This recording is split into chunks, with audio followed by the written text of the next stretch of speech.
listen to this and just dead. Welcome to a brand new episode of Talking Lab Live. We are your hosts. My name is Lucy. I'm a speech and language therapist and also the founder and director of Talking Lab. And my name is Sophie. I am a speech and language therapist who stutters, and I joined Talking Lab last year. Here at Talking Lab, we are obsessed with communication. So we want every single episode to explore lots of different areas of communication through the lens of a speech and language therapist, which is us.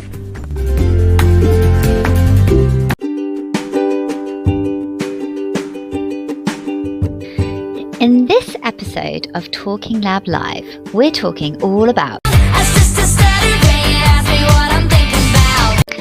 This is a topic that's really close to our hearts, as Sophie shares with us her lived experience of developing a stutter as a teenager and how she embraces her stutter as part of her unique identity.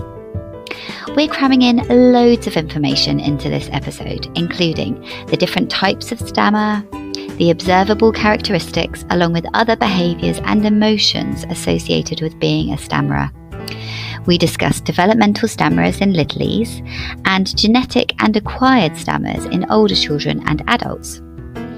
We provide information and advice on what support is available, and most importantly, about why stammering is a natural diversity of fluency to be embraced and not a disorder or a wrong way of speaking. This episode is ideal if you've made an inquiry with Talking Lab about a stammerer, whether that's yourself or a child. We really hope that this episode helps you to understand how we see stammering and gives you some peace of mind about your stammering concerns. If by the end of the episode you still feel you'd like some support from us, we're absolutely here for you. In our communication check-in, we're reflecting on the joys of having our first guest on the podcast. And for Talking Lab Loves, we're recommending a beautiful and gentle book that helps children view their stammer from a different perspective. So park your worries, pop the kettle on and get cosy with us as we chat all about stammers in this episode of Talking Lab Live.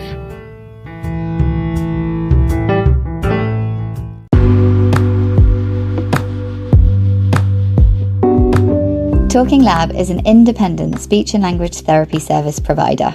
We are a team of 2 therapists dedicated to improving lives by supporting communication.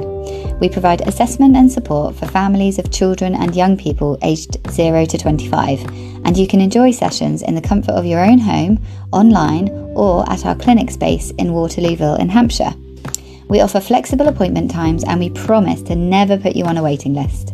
Check out our website at talking-lab.com for a full list of our services and prices. There's an option to submit an inquiry where we will call you back for a free, no obligation consultation. If you have communication concerns, we'd love to talk to you.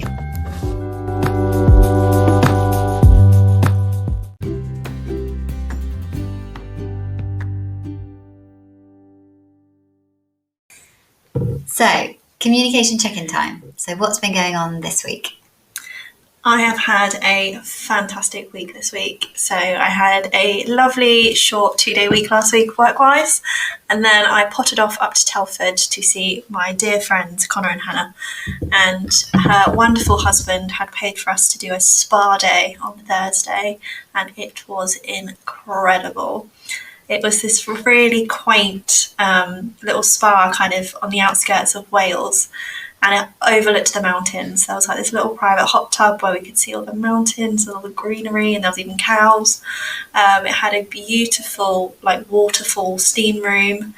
It had a really nice Swedish sauna, and then we'd booked 2 treatments while we were there. So I had a full body massage and a facial, and it was just, it was divine. Nice. I feel like you could be a full-time spa reviewer now. Oh, I'd love it. If any spas out there that want reviews, I'm happy to go. Secret spa shopper. Oh, what a great job that would be. Great job. Speech and language therapy, the best job in the world. Spa shopper, second best job in the world. But yeah, what happened when I was pottering off to the spa? Well, yeah, it was weird not having you here. I was sat on my lonesome trying to remember how to do things before I had you working with me. I'm so used to you being able to do everything. But I survived, I coped. So we've had this ongoing project for a long time now to kind of register with our local authorities so that we can provide speech and language therapy input as part of children's education, health and care plans, or EHCPs. So we've had to get all our paperwork kind of updated, lots of new policies, risk assessments, actually a lot of additional training, which has been really good.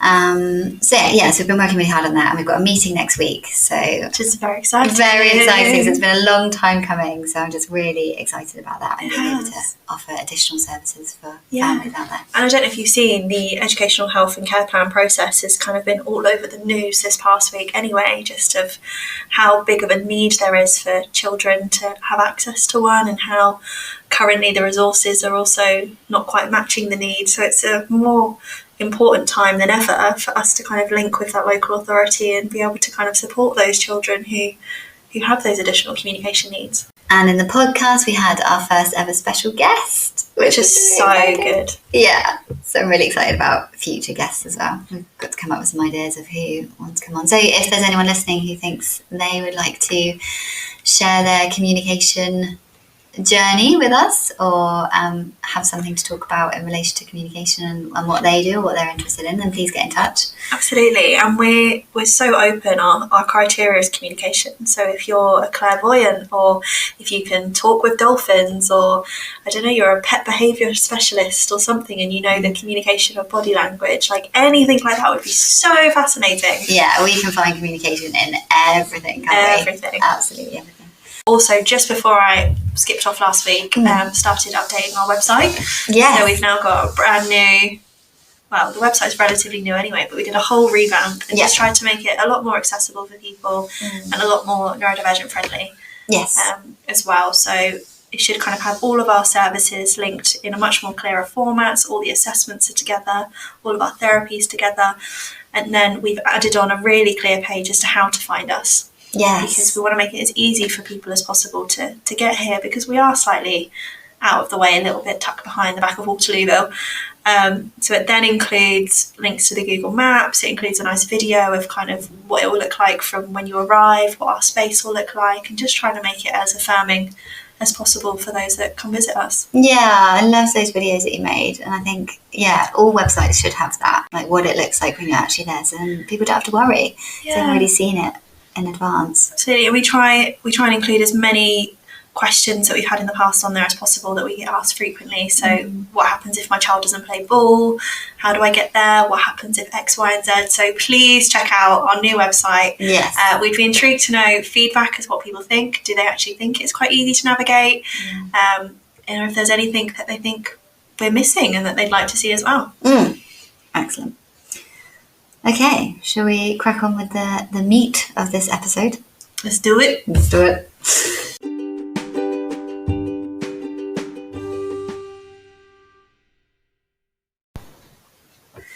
So, today's episode, I think, is such an important one, and it's one that we've been meaning to do for ages, and I feel like now is the time. It's time to talk about stammering. Yes. Because this is something that we get loads of inquiries about. We get lots and lots of parents contacting us worried about their child's stammer, and we do also get the occasional adult contacting us about their own stammer. And so I wanted to produce this episode so that we can give them loads of information in advance, because for the vast majority of cases, they don't need to get as far as speaking to a speech and language therapist. And so a lot of this is about putting their minds at ease about what stammering is and why no one should be worrying about it, but we only really want to talk to the ones where the stammerer themselves are worried. Definitely, and I think that was really well put, because I imagine a lot of listeners out there are probably like, what do you mean I don't need to see a speech therapist? I have a stammer, surely that fits in the category. So yes, this will be a really nice episode, just kind of clarifying all those points as to why we think that it's okay. We don't think. We know. It's okay, yeah. So the world has changed the world is changing when it comes to viewing stammering and people who stammerers. Absolutely. Because it's traditionally been viewed as a disorder of speech, of a fluency disorder. So when certainly when I trained, don't know about you, but we were trained in the medical model as stammering is a fluency disorder, and so it needs treatment. And we just kind of took that as fact. And it wasn't until I went to the Oxford Dysfluency conference during lockdown, because it was online, and loads of the speakers were stammerers. And that was really shocking to me, thinking, oh my goodness, all these people's public speaking in front of hundreds of people and they're stammerers. And I was really shocked by that. And the messages that they were putting out was, we stammer, get over it, we don't care, why do you care, why are you trying to fix us? And I was like, oh my goodness. So cool. And I really needed to be told that, and it massively shifted my view of everything. But it felt right, there's always been something in me thinking, oh, why am I doing this? This doesn't quite feel right. And actually when they address that from stammerers, it just made so much sense. And from then it completely changed the way I practice when it comes to stammering. And I think also it changes the way we practice in a lot of things, because I think a lot of people fall trap to, you get told something at university, you take it as gospel, you go on to think, oh, that's within my scope of practice, that's how I should be going forward. So I think it's opened up our eyes to, we should query everything. We shouldn't just assume there's only one way to practice and one way to learn. And I think it's fantastic that they're including clients first. They're the people whose voices we need to hear. They're the people it impacts. So I think it's been a really positive shift in the world to just accept stammering. Yes. We've got a lot to cover in this episode, so let's get into it. So first of all, what is stammering? Well, firstly, I think something to cover is stammering and stuttering are the same thing. Right, okay. Because I remember being mid-university studies and lecturers would flip between the two, and I was like, are these two different conditions? And then finally clicking and being, it's the same thing. It's the same thing. Yeah, so stammering or stuttering are interchangeable words. And I think often when people look at stammering, if you Google it, you will often see an iceberg image. And what that presents is the little tip at the top is all of those behaviours that we can kind of see. So it's that fluency, in quotations, difficulties that some people might feel. It's kind of the behaviours. So you might see people that stammer kind of head jolt a little bit, or they might clench up a little bit. It's those physical things that you can see that some people might find challenging. And then the bits underneath, which is all of those negative things that we want to try and avoid. It's the negative attitudes towards stammering, that it needs to be fixed and it is a disorder and it needs to change, or the beliefs of it's something that should be curable.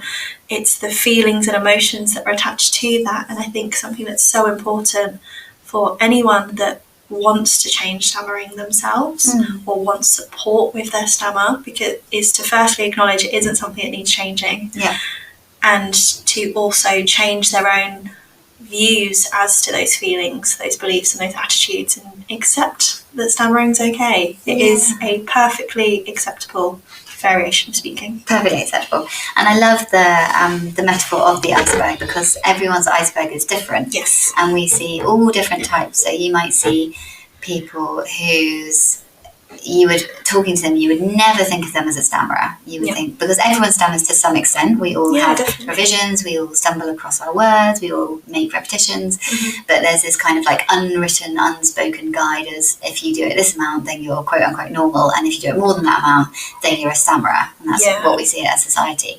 So you might meet someone who you would never think this person is a stammerer, because they just sound completely normal. So the part of their iceberg that's above the water is completely minimal, because you never pick up on it talking to them. But underneath, they really identify as a stammerer, and they feel like, oh, I'm terrible at getting my words out. I always stammer, and they're feeling all these massive emotions about their stammer, but it's completely unobservable to other people. And actually, those are the kind of clients that we would be interested in supporting, because that's what we can help with, changing the way they feel about their stammer. And then at the other end of the scale, you've got some people whose bits above the waterline on the iceberg are really significant. They might make revisions on every single word. They might drag their words out loads. It might be like, oh gosh, this is so uncomfortable because they're such a stammerer. But to them, it doesn't bother them at all. And if anyone has ever said, oh, do you know that you've got a stammer? They've been a bit like, what, do I? I'm just a talker. So that's how we would want everyone to be, really. No matter what is above the waterline, we want you to be feeling positive about that and seeing that everything is just normal. It doesn't matter how much you're making these revisions. It's all just variation on normal. The reason that stammering has wandered into this diagnosis of a disorder is because it's just slightly more unusual. That's all it is. So if everyone stammered a bit more, no one would think of it as a big deal at all. But because we're used to seeing people with relatively few revisions and repetitions than anyone who does a few more, we class as unusual / disordered / in need of treatment. Exactly. And I think previously it was seen because it wasn't typical. Everyone panics. Yes. Oh my God, they're not talking normally. What do we do? How do we fix it? Fix them. And it's just, it's just crazy that's kind of the typical and the norm. And I'm really all for this shift to kind of change and bring more acceptance. Yes, we'll get there. It's a growing movement, but it's moving in the right direction, I think.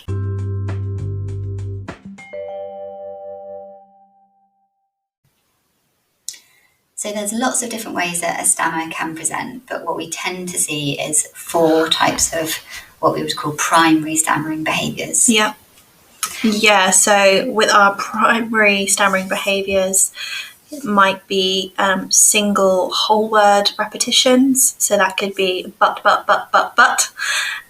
We could have some part word repetitions. So using the word but as example, it would be but. We could have the sound being prolonged. So we might say mummy, or we could have blocking. So blocking is when part of the sound doesn't necessarily come out as fluently. So, for example, if you were to say potato, you might say potato because you've got that pause in between. Yeah, absolutely. And that can happen at any point in the sentence as well. Not even within words. It might be before a particular word or a particular sound. So just a bit of a pause where that person is trying to get sound up but nothing's happening. Yeah. So those are the primary behaviours that we tend to see with stammering.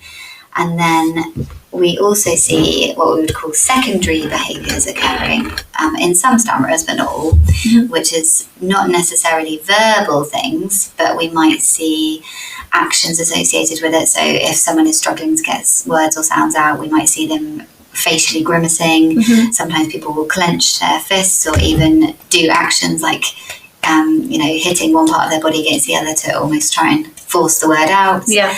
A lot of the secondary behaviours, I feel, are also to some extent a trauma response. It's kind of avoiding words that they know they might stammer on. Yes. It's kind of delaying and allowing themselves to have that pause before jumping into something. Yeah. It's escaping. So kind of getting out of the word that they might say. They might use tactics. So if I was to use the potato example again, it'd be, the vegetable that's brown and comes in the soil, so I'm not saying the actual word, someone else can say it for me. Or even just avoiding verbal conversation completely. So preferring to communicate by text or writing, to just avoiding talking on the phone. All those would be secondary behaviours associated with stammering.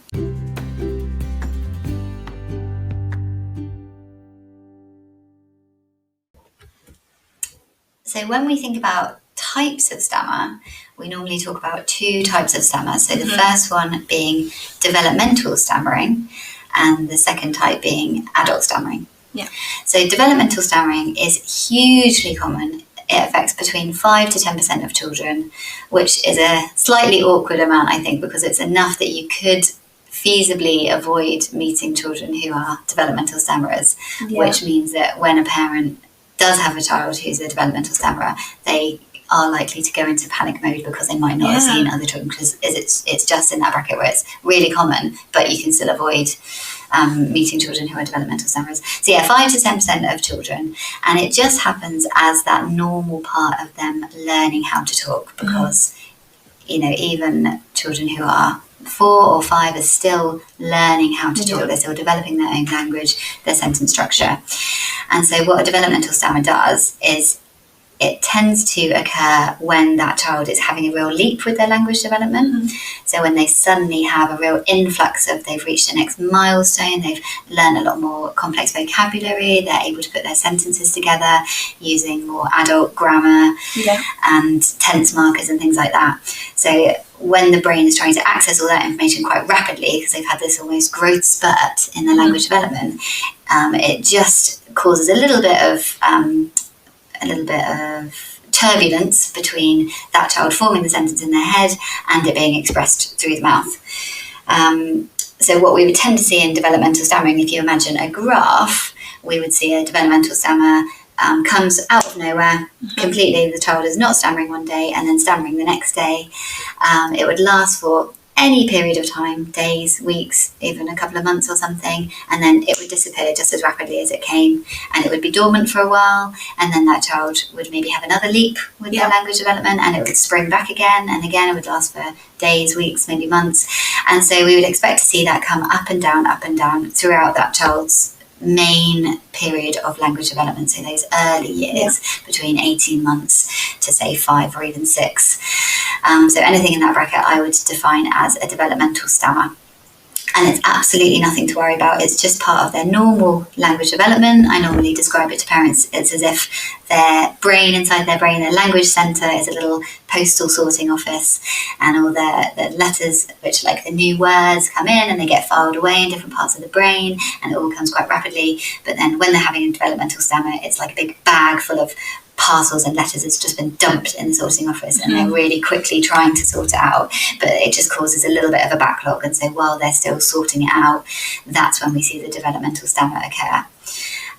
So my eldest daughter has always been a developmental stammerer, and it's been so fascinating to watch that journey with her, and I've taken lots of videos of her stammering because it's so good to be able to tell people and show people this is what a developmental stammer looks like. It's never bothered her. Occasionally she has said things to me like, oh, I can't say that, or I can't get the word out, and I always just say, oh, that's okay, oh, everybody trips over their words sometimes.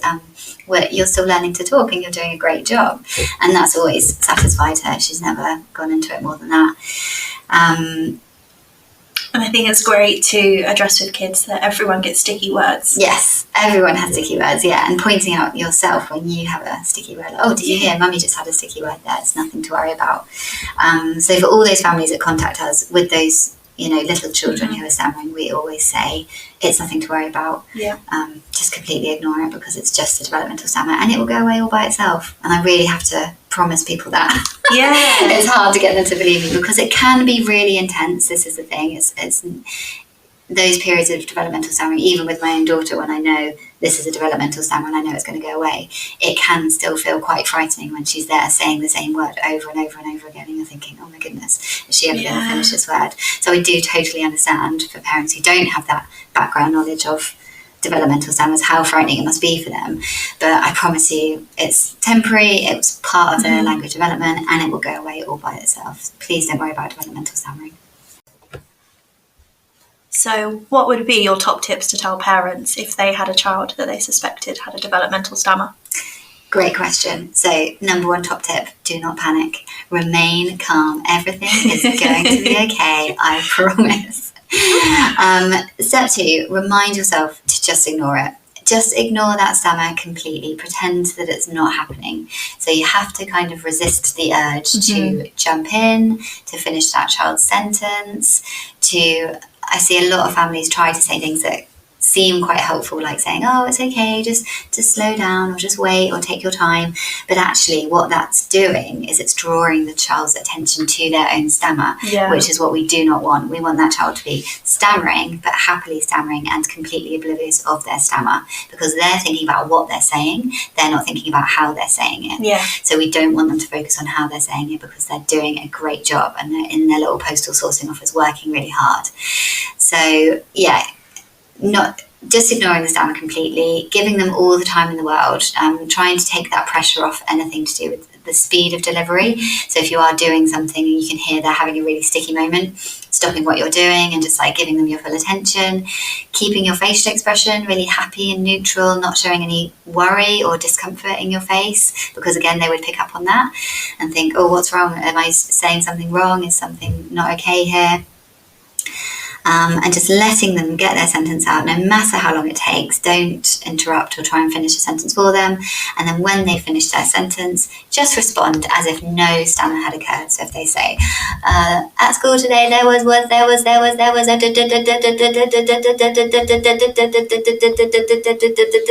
dog. There was a dog at school. Wow. What was the dog called? So yeah, even though it feels very uncomfortable, you know, if it's not bothering them, it's not bothering you. So just carry on that conversation completely as normal.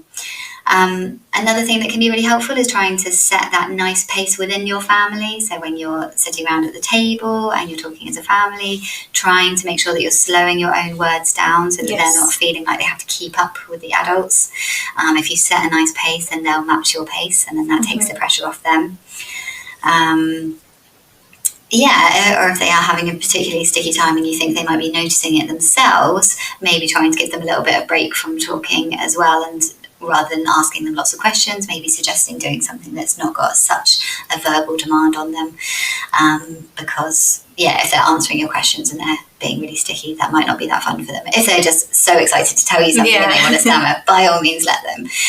But if you can notice, we often see stammering will occur at the end of the day when a child is tired, so it might be easier to suggest doing something a bit of a less language demand, like a puzzle or something. And other strategy would be around keeping that language really neutral if you are talking about the stammer with, say, your partner, mum and dad, grandparents, especially if grandparents are really worried and they want to bring it up all the time, just to make sure that everyone's using neutral language when talking about a stammer or fluency. So rather than, oh, it was so bad when I looked after them, you know, it was a really bad day, they stammered loads, just try to use words like smooth or bumpy. And keeping your tone of voice neutral as well. So, I noticed that they'd been having a bit of a bumpy time as well. Probably means that they're having a bit of a growth with their language development. Or, you know, if someone brings it up being like, I had noticed that they'd been really smooth with their talking. So those words, smooth and bumpy, shouldn't have any negative connotations with the children. So just trying to avoid the words good and bad is also a good idea. So sometimes we're asked if we are therapists who deliver the Liticum program, which is something that parents might have heard of. It's a program aimed at younger children who are stammering, and it uses the theory of kind of positive reinforcement of behaviours associated with fluent speaking, with an aim to have that behaviour repeated because it's been positively reinforced. So it involves having special time with the child, and when they're talking, kind of adding in extra praises where they're talking fluently. So by saying things like, oh, that was really smooth, and oh, there were no bumps in that word, and things like that. Yeah. So the reason that we don't offer that as a treatment is because it's drawing that child's attention, whether it's unconsciously or consciously, drawing their attention to the fact that they're saying words differently, to the fact that some of the words they're saying are quote unquote okay or quote unquote good, and the words that are not being said fluently are, you know, implied to be less valid and more negative than those smooth words. So that kind of goes against everything that we believe in, which is normalising stammering, and that there is absolutely nothing wrong with stammering. So that's why we wouldn't recommend that as a programme or an intervention, especially for little children who are likely to grow out of their stammers anyway and don't need any kind of intervention.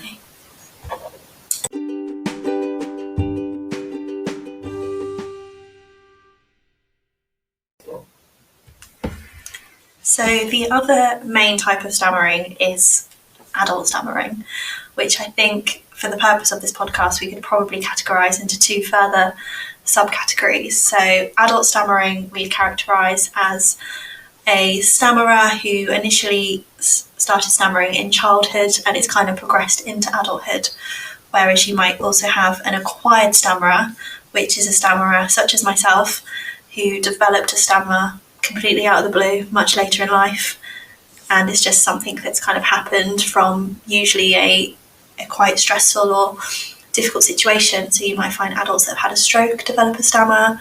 Mine was due to the stress of my GCSEs, is how I since acquired a stammer. And they kind of fit within those two kind of subcategories. So for the purpose of this, we're going to initially talk about the adult stammers, and then we'll kind of go into the acquired. Yes.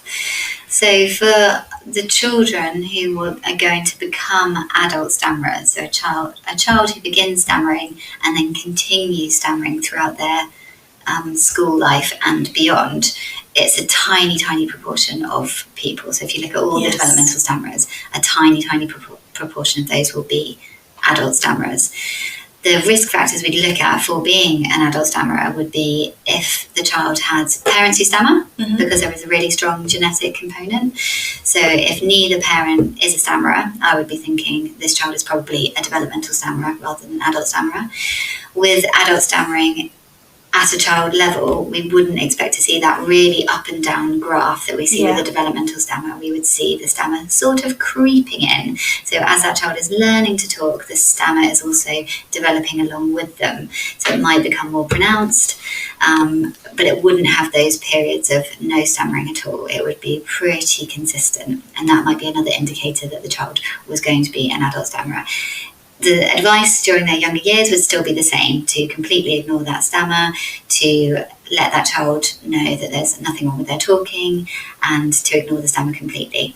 But if that child did become an adult stammerer and they wanted to seek some support for themselves when they were older, then it would be appropriate for them to do so when they were a bit older, but definitely much older than, say, 6, 7. Yeah, and I think it's worth saying that although there is some form of genetic component as to whether or not someone may or may not stammer, it's still no guarantee. Just because you're an adult or a parent who stammers does not mean that your child will stammer. No. If you're an adult who stammers and you might stammer quite frequently, it does not mean that your child who stammers are equally going to stammer as frequently. Yeah. As much as there's that genetic component, there is not necessarily a correlation between the two. And it is absolutely worthwhile saying that as parents, you have not caused your child to stammer. No, yes, definitely. That's a really good point. Yeah. And what about the traumatic events though? Because I have had families ask me like, oh, is it because they've had a new baby sister and or we moved house and now they started stammering? Normally it's with the developmental stammerer, so it's just been a coincidence. But is there the evidence to support that, traumatic events purely can cause a stammer? Do you know? I think that's a really good question. And although with acquired stammerers, they are often due to things such as a head injury, a stroke, it could be caused by certain drugs, it can be caused by psychological or emotional trauma. The same as with the developmental stammer, you have not caused your child to stammer. Yeah. Stammering is not as simple as a tick box activity. It overlaps between 4 different areas of an individual's life, and it's usually multiple factors that then contribute towards it. So for the example of I've moved or I've got a new baby sister, yes, it could be a slight factor, but it wouldn't be the cause. Okay. What are the 4 factors you talked about?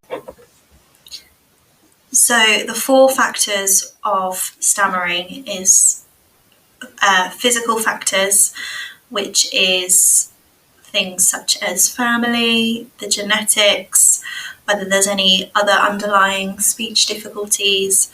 You've then got the second factor of speech and language therapy factors. So that's actually the fluency, how much is that young person kind of understood through their stammering. You've then got the emotional factors, which could be things like anxiety, trauma, changes in life, stress. Or you've got the environmental factors, which is what's school life like? What's your environment like? Is there things going on within that day-to-day that could possibly link towards stammering? So as a prime example, going back to 15, 16-year-old Sophie, my physical factors were fine. I don't have any family stammering. The speech and language therapy factors, I did actively seek out a speech and language therapy at the time because I was concerned for my fluency. the emotional factors there were the anxiety and the stress around it kind of being brought to my attention, and the environmental factors was it was being brought up day in, day out at school. It then affected how much I wanted to engage within a classroom or talk to my peers. So it's not necessarily one of those factors is the causation. It's kind of a very unfair partnership between different areas. So if you hadn't have had one of those factors involved, possibly you wouldn't have ended up stammering. Oh, I see, yeah. No, it's really nice to think about how those 4 factors, all play their part in deciding whether this person will be a stammerer or not. Definitely, and that's why it's so important to reinforce in those therapy sessions that you might have with a young person who stammers about having that stammering awareness and acceptance, because that will then link into those kind of emotional and environmental factors.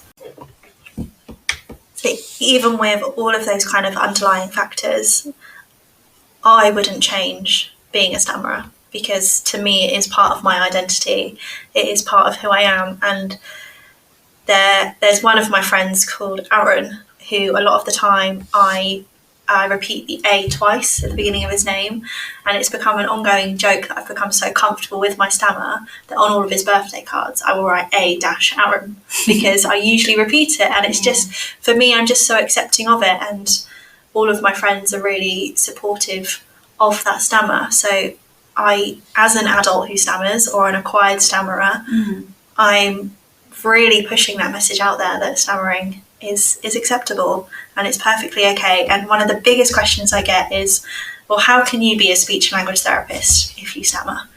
And my answer to that is because I choose to be.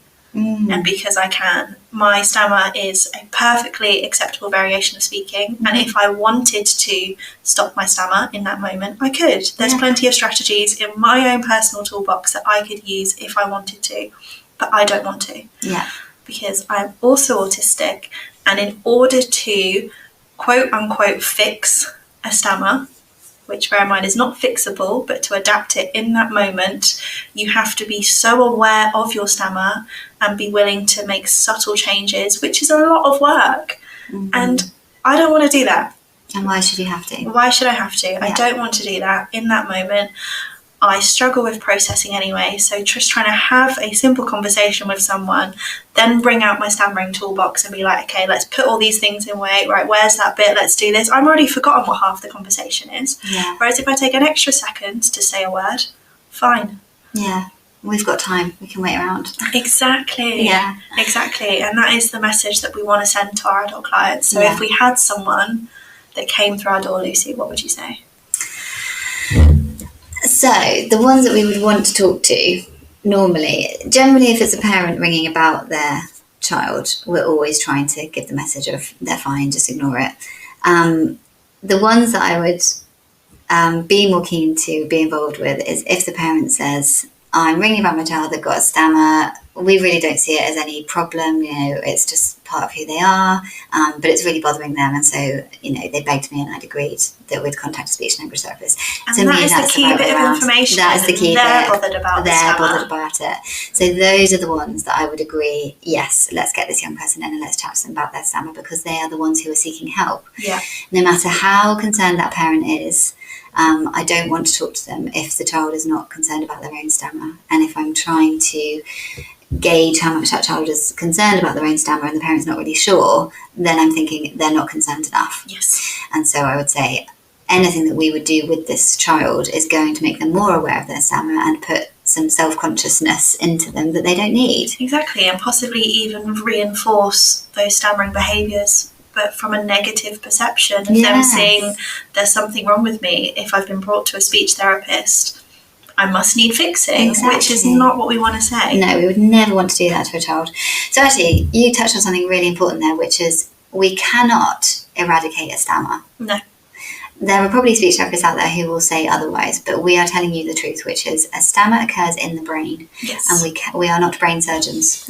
We cannot slice open a person's brain head, look in their brain, pull some wires and get rid of that stammer. Yeah, as much as both of us have watched plenty of Grey's Anatomy and would probably think we could, we cannot. No, Dr. Shepherd, we are not. So we cannot do that. So all the parents who are worrying about, I've got to get my child speech and language therapy because otherwise it'll be too late and they'll have to stammer forever, so we've got to eradicate it early on. That's not a thing. No. That is not a thing. If it's a developmental stammer, it's going away by itself. If they're going to be an adult stammerer, it's going to be there forever.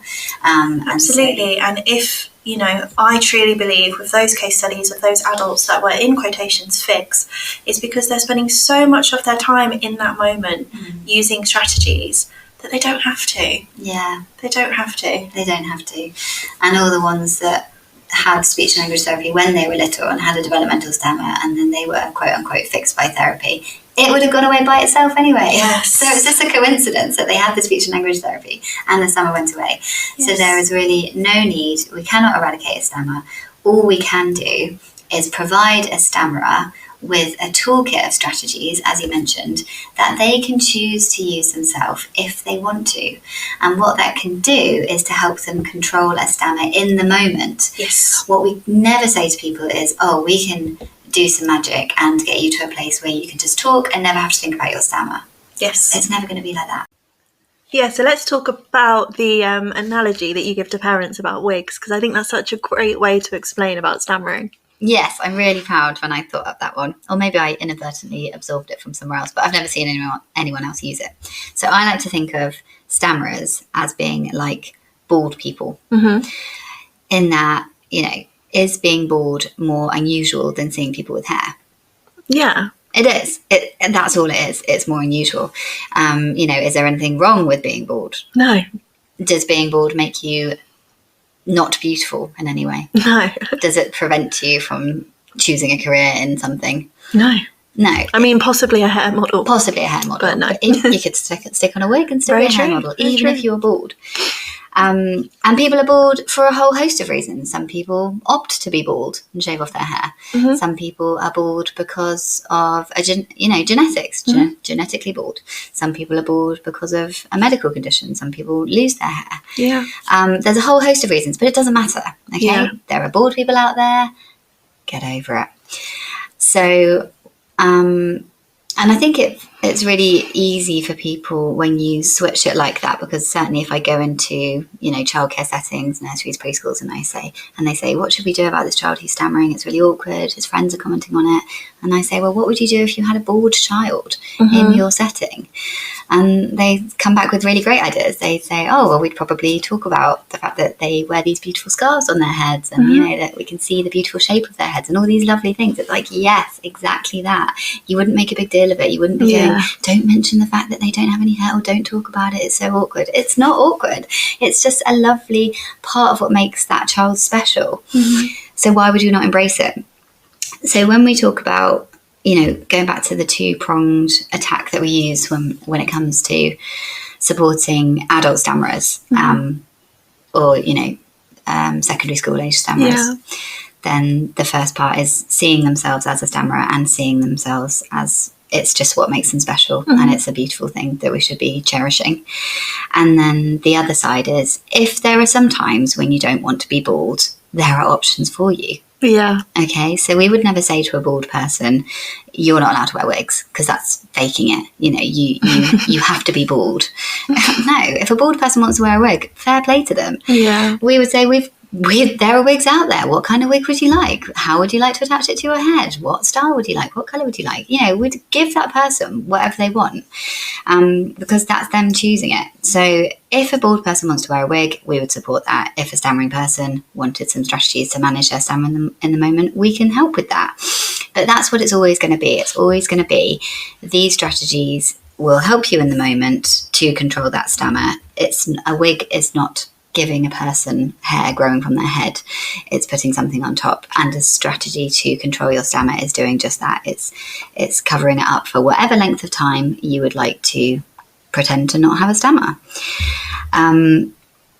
And so that's, again, coming back to the really important point of it's not for anyone else to decide when that stammerer uses their strategies. Just like if we knew a bald person and we knew that they had a wig and we saw them out and about without their wig, we would never say to them, why aren't you wearing a wig? How can you go out in public looking like that, showing your bald head to the world, get your wig on? Like, oh my God, how embarrassing, you've forgotten to put your wig on. We'd never say that. No. If they were out rocking their bald head, we'd be like, fair play to you. If they rocked out wearing a beautiful wig, fair play to them. You know, it's their choice. So that's exactly what we can offer, is wigs.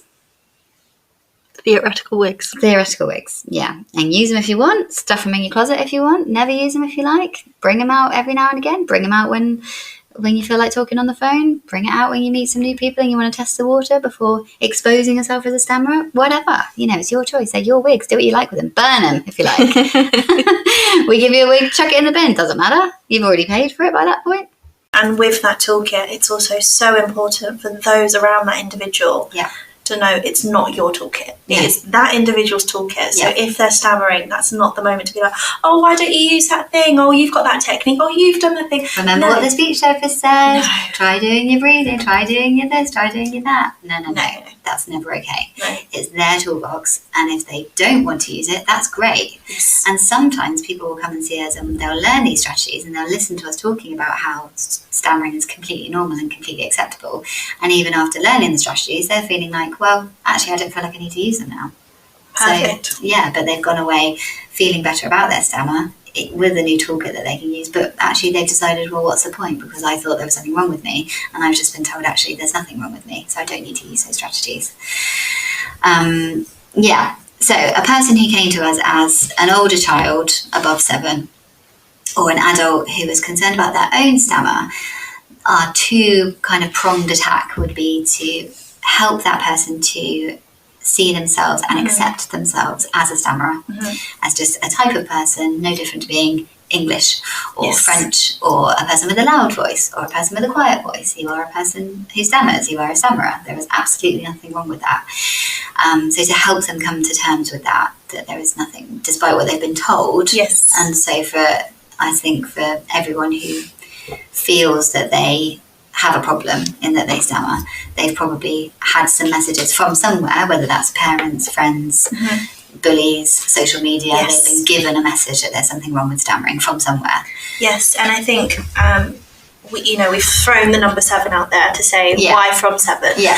And the reason for that is that they have to have enough of awareness of their own communication and enough of awareness and kind of confidence in a way to be able to really think about how they're communicating in the moment, to be able to use those toolkit items if they want to. Yeah. And that's a lot to ask of a child. It is a lot to ask of a child, yeah.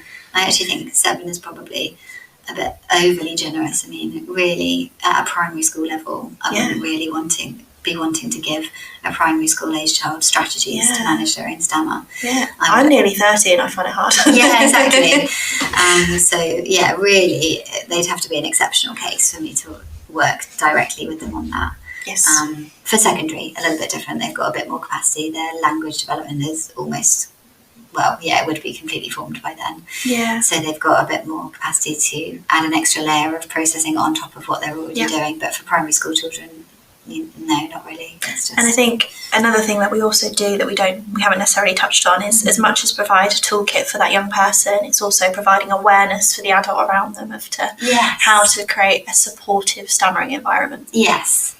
Yeah, I speak to lots of parents on the phone about their child who's a stammerer, and just giving them that message of it's completely fine, and you don't need to worry about it for these reasons, and they feel so much better about that. Sometimes they'll say things to me like, oh, well, we've got to do something about it because what if they get bullied when they're older? And to those parents, I always say, well, they could get bullied about literally anything. They could get bullied about their hair colour. They could get bullied about not having the latest PlayStation. They could get bullied about what kind of trainers they have. You cannot control every variable about what a child is going to be bullied about. So why even try? Yeah. It's one thing, and we need there to be more stammerers. If anything, we need to be We need people to be out there confidently stammering. We need news presenters. We need actors. We need people on podcasts and speech and language therapists. We need them to be stammering, to normalise it, to let people know that it's okay. And it's a little bit more unusual. And aren't we supposed to be embracing diversity? Absolutely. So as much as in a dream world, I'd love to say no bullying ever happens. It's an unrealistic expectation. Yeah. So instead of worrying about they might be bullied because of a stammer, worry about building up their own self-advocacy and their confidence with their own communication, because if you are more stronger as a person, it's easier to kind of bounce those things off. And by building up that own almost like theoretical armor, that they're like, no, actually the way I talk is acceptable. There is nothing wrong with how I'm speaking. I'm my own person. This is part of my identity. They're just going to bounce those comments off them, and eventually a bully's going to be like, well, you're not retaliating. Exactly. I had enough. See you later. I can't get through Next. to the no reaction. Like, this is just how I talk. Absolutely. If you don't like it, don't be my friend. I don't care. Exactly. That's the message we should be giving our kids. Not trying to change yourself to make yourself more quote unquote normal, so that people will be more accepting of you. When there's nothing wrong with it.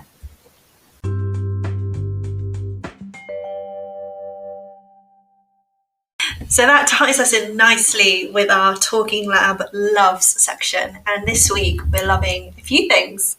So the first thing we are loving is the book by Jordan Scott and Sydney Smith, which is called I Talk Like a River.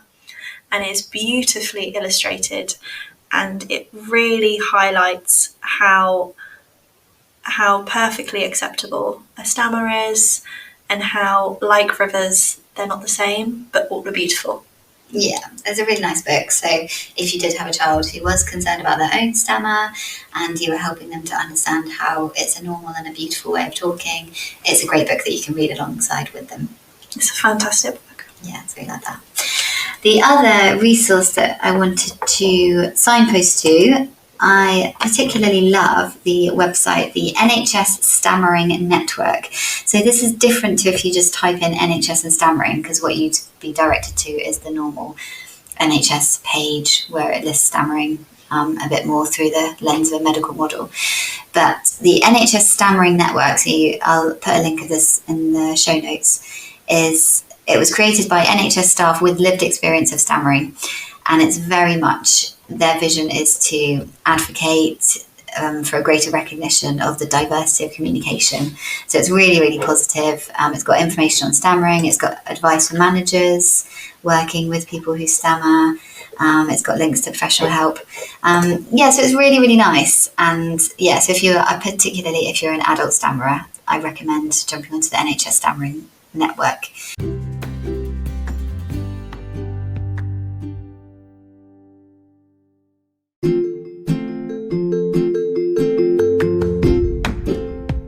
Thank you so much for taking the time to listen to our podcast this week, all about stammering. For those parents who suspect their child might have a developmental stammer, please just be reassured that everything will be okay. You have the Talking Lab promise.